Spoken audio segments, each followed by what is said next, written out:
Krajem januara iz Slovenije je u našu zemlju stigla grupa mladih preduzetnika sa namerom da se upoznaju sa poslovnim mogućnostima koje pruža Srbija. U sklopu toga oni su posetili i najveću domaću IT kompaniju Comtrade. Gost iz Slovenije dočekao je generalni menadžer grupacije Branislav Đurić.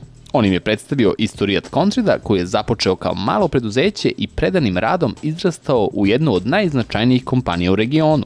Preduzetnike je takođe zanimalo da čuju detalje o prošlogodišnjoj akviziciji slovenačkog Hermesa, o planovima Comtrade-a vezanim za poslovanje u uslovima ekonomske krize, kao i na koji način njihova preduzeća mogu uspešno da nastupe na srpskom tržištu.